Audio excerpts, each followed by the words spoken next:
Hay juegos que no fracasan porque sean malos, fracasan porque salen justo cuando no toca. Porque tienen delante un gigante, porque llegan al final de una generación, porque el público está mirando hacia otro lado, o porque el calendario decide enterrarlos sin piedad. Y eso es lo más injusto, muchos eran juegazos, tenían personalidad, buenas ideas y calidad de sobra, pero salieron en el peor momento posible.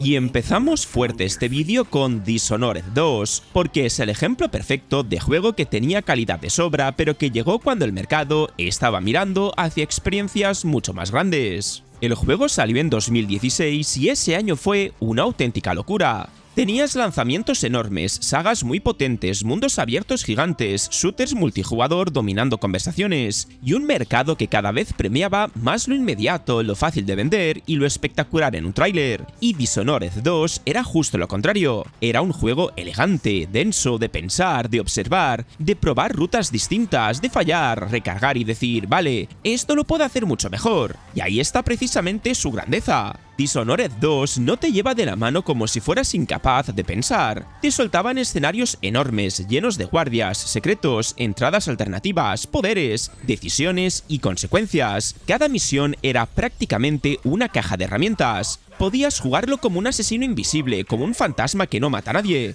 como un caos absoluto o como una mezcla rarísima que solo tenía sentido en tu propia cabeza. Y aún así, el juego respondía. Además, tenía misiones que siguen siendo una barbaridad. La misión mecánica de Djinn 2, por ejemplo, es diseño de niveles en estado puro. No era solo bonita o curiosa, era una locura interactiva, con paredes que se movían, espacios que cambiaban y una sensación constante de estar dentro de una máquina viva. Eso no lo ves todos los días. El problema es que Dishonored 2 no era fácil de vender en una época obsesionada con el ruido. No tenía un multijugador infinito, no tenía un mundo abierto de 200 horas, no tenía una campaña publicitaria que lo convirtiera en un evento mundial. Y encima, en PC salió con problemas técnicos, algo que le hizo muchísimo daño al principio. Y de una joya que muchos descubrieron tarde, pasamos a otra que también se quedó algo tapada, y ese es Rayman Legends. Y es que Rayman Legends tuvo la mala suerte de salir en un momento rarísimo, casi como si Ubisoft hubiera tenido una joya en la mano y no supiera dónde colocarla, porque el juego tenía absolutamente todo para triunfar. Era precioso, era divertido, tenía ritmo, tenía personalidad, tenía niveles musicales increíbles y encima era de esas plataformas que cualquiera podía disfrutar, pero que también escondían un reto muy serio si querías completarlo al 100%. El problema es que salió en 2013, justo en una etapa muy complicada. La industria estaba mirando hacia otro lado. Veníamos de una generación donde los shooters, los mundos abiertos y las experiencias cinematográficas estaban dominando la conversación, y además estaban a punto de llegar PS4 y Xbox One. Y encima, después de casi un mes, llegó GTA V y ya sabemos todos lo que pasó. Y todo el mundo habló de GTA V, de salto generacional, de los gráficos nuevos, de los juegos enormes, de lo que vendría después. Y en medio de todo eso apareció Rayman Legends, un plataformas 2D, colorido, artesanal y con pinta de juego simpático, aunque en realidad era una auténtica barbaridad. Y ahí estuvo parte del problema. Mucha gente lo miró por encima y pensó, bueno, otro plataformas bonito, pero no. Rayman Legends era una clase magistral de diseño. Cada nivel tenía una idea propia, el control era finísimo, las animaciones parecían dibujadas con mimo enfermizo, y el juego no paraba de meter sorpresas. No era repetir una fórmula durante 10 horas, era avanzar y notar que siempre había algo nuevo. Persecuciones, niveles de sigilo, secciones con Murphy, retos diarios, fases contra reloj, y esos niveles musicales que directamente eran una fiesta. Y encima su lanzamiento fue un lío. Al principio estaba pensado como exclusivo de Wii U, pero acabó retrasándose para salir también en más plataformas. Eso hizo que perdiera parte del impulso inicial, enfadó a quienes lo esperaban en la Wii U y lo dejó en una posición extraña cuando finalmente llegó al mercado. Después nos vamos a algo totalmente distinto con Still Wakes the Deep, un juego que no buscaba impresionar con duración ni con mundos gigantes, sino atraparte con tensión, atmósfera y una plataforma petrolífera que parecía una pesadilla viva.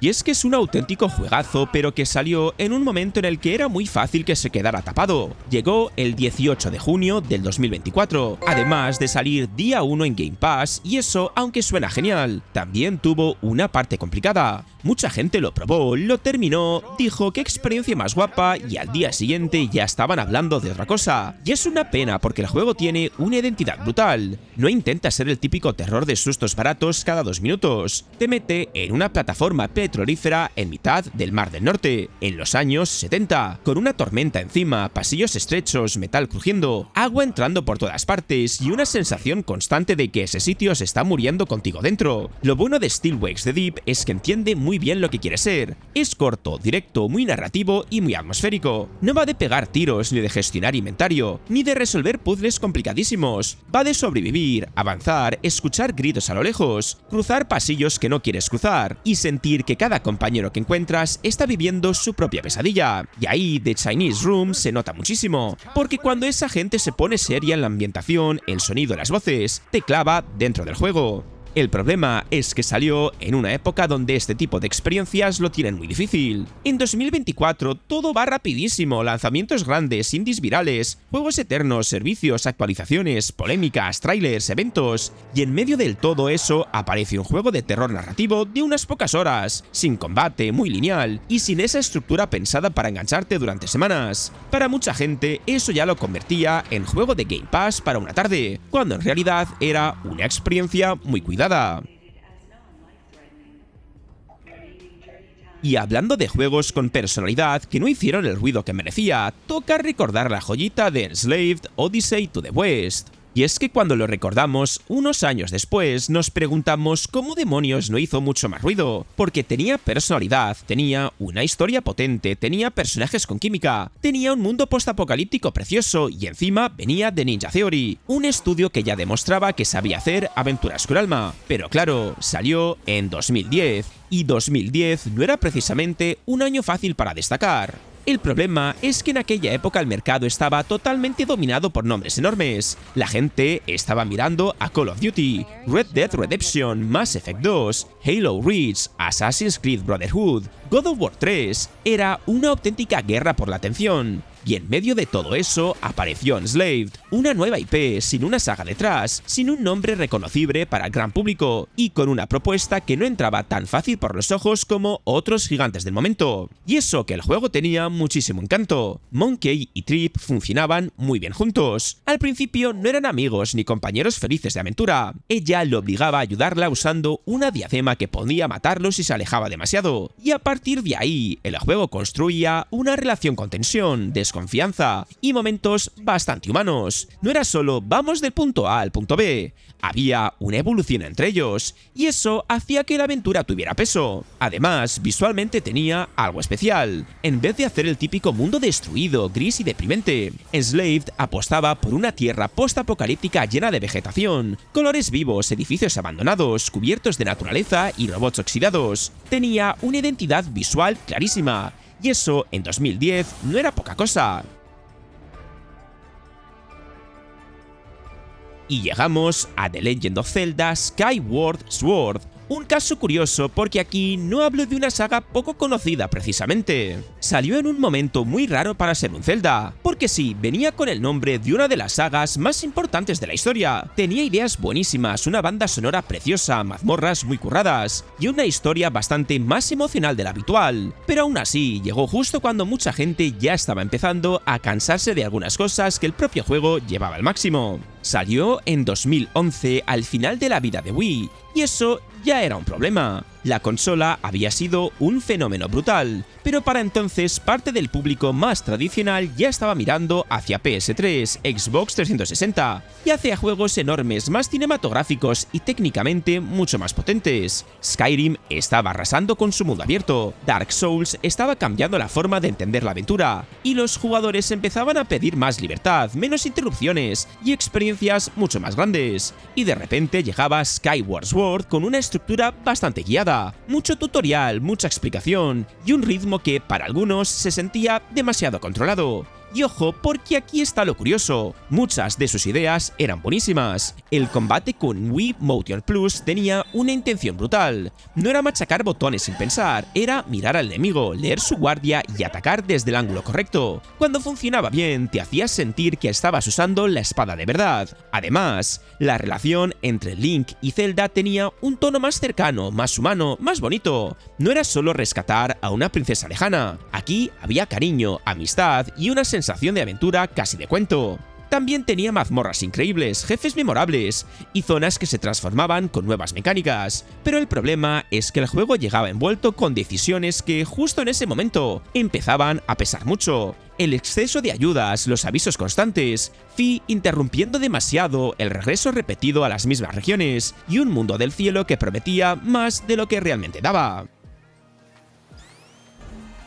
Y de ahí saltamos a Sonic Superstars, otro plataformas que tenía encanto, velocidad y buenas ideas, pero que cometió casi el peor pecado posible: salir pegadísimo a Super Mario Bros. Wonder. Sonic Superstars recuperó el Sonic 2D clásico con escenarios coloridos, velocidad, cooperativo, poderes nuevos del Chaos Emerald y una estética moderna que entraba muy bien por los ojos. El problema es que llegó el 17 de octubre del 2023, solo 3 días antes de Super Mario Bros. Wonder, y claro, si eres un plataformas 2D y te colocas al lado de un Mario 2D nuevo, la comparación te cae encima como una roca, y es una auténtica pena, porque Sonic Superstars tenía cosas muy buenas. Los niveles eran rápidos, vistosos, con caminos alternativos, zonas secretas y ese puntito de venga, una fase más, que Sonic siempre ha tenido cuando funciona. Además, poder jugar con Sonic, Tails, Knuckles y Amy le daban variedad, porque cada personaje tenía su forma de moverse, y eso cambiaba bastante cómo explorabas los escenarios. No era simplemente correr hacia adelante y ya está. Había verticalidad, rutas diferentes y momentos donde el juego realmente se sentía como una celebración del Sonic de Mega Drive, pero con otro envoltorio.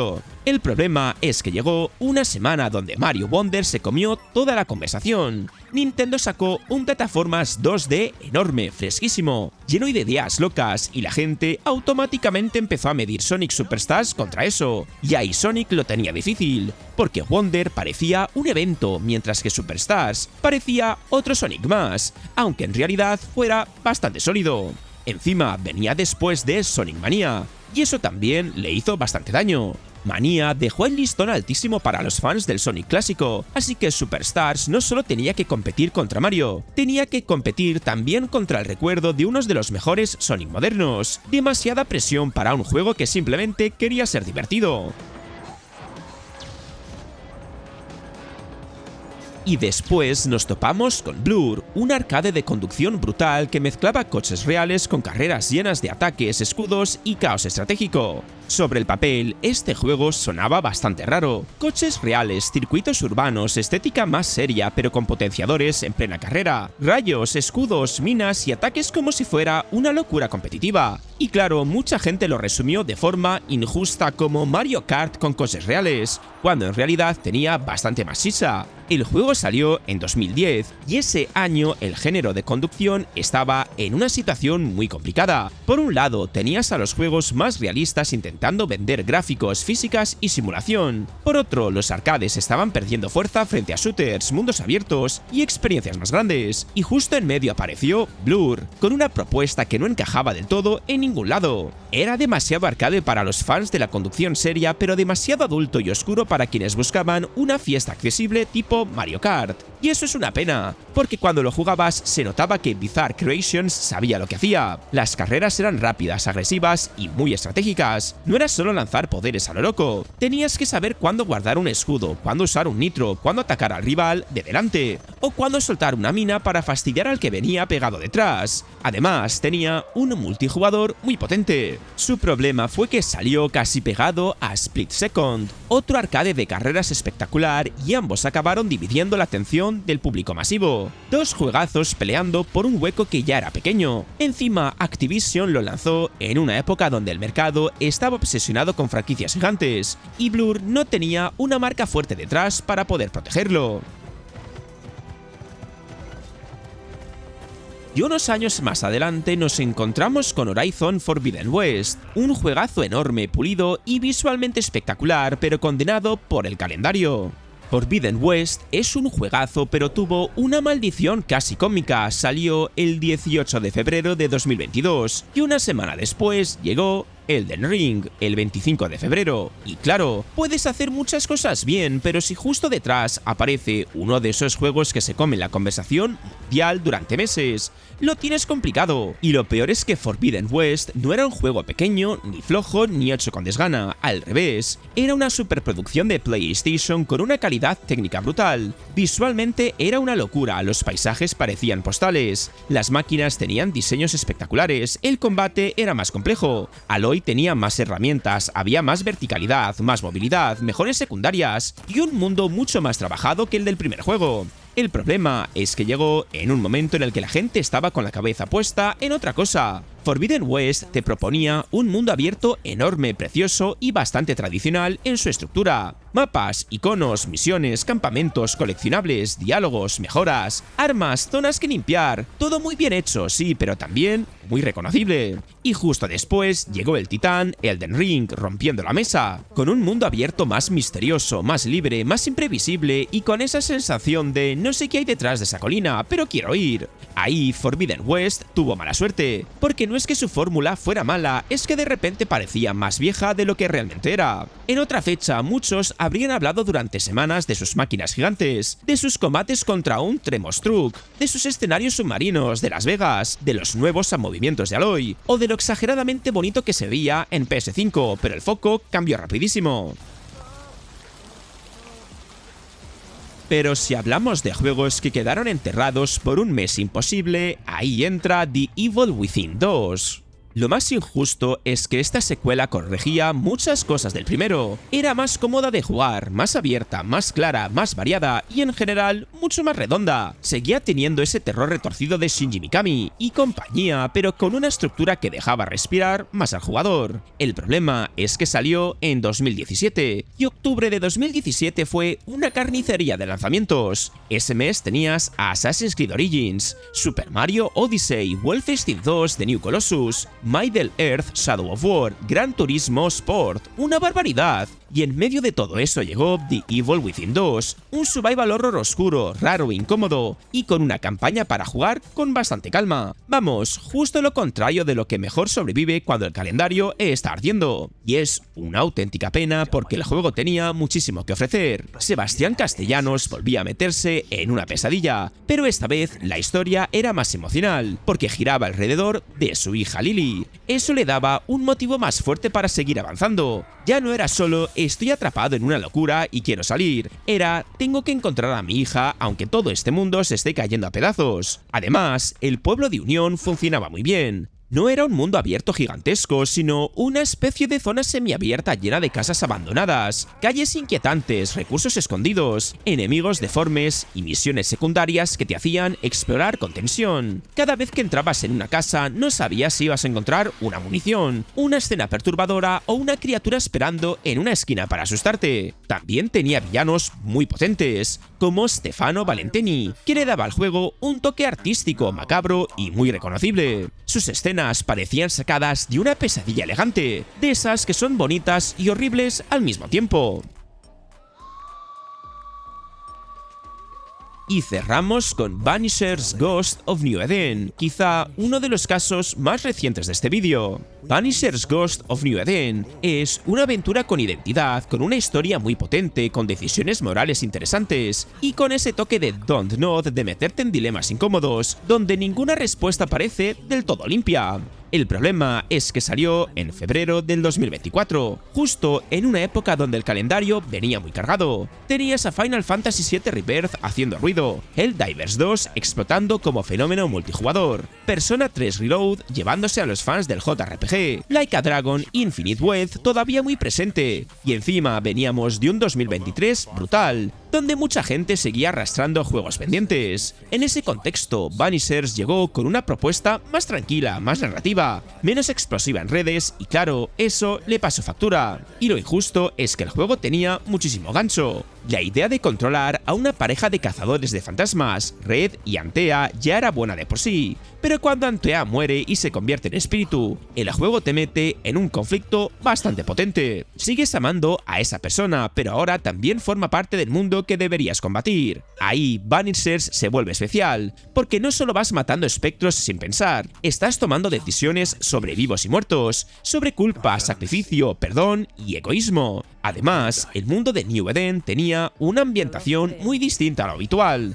Ese rollo colonial, frío, húmedo, lleno de bosques, aldeas malditas, secretos familiares y fantasmas que no aparecen porque sí, sino porque hay heridas abiertas detrás. Le daba mucha personalidad. No era el típico mundo fantástico de siempre. Y el problema es que jugablemente no era el juego más llamativo del año. Su combate estaba muy bien, su exploración funcionaba, pero su fuerza real estaba en la narrativa, en las decisiones y en la atmósfera. Y eso cuesta venderlo cuando alrededor hay juegos que revientan Twitch, Twitter y YouTube en 2 clips. Y al final, estos juegos no fallaron por falta de calidad, sino porque el calendario, la competencia o el momento de la industria les jugaron una mala pasada. Ahora dime tú, ¿qué otro juegazo crees que salió cuando no tocaba? Te leo en comentarios. Si te ha gustado el vídeo, ya lo sabes, dale al like, al hype si lo estás viendo desde el móvil, y suscríbete si no le estabas. Y si te ha llamado la atención alguno de estos juegos y los quieres comprar, echa un vistacito a la descripción y al comentario fijado, porque los vas a encontrar en Eneba y además muy rebajados de precio.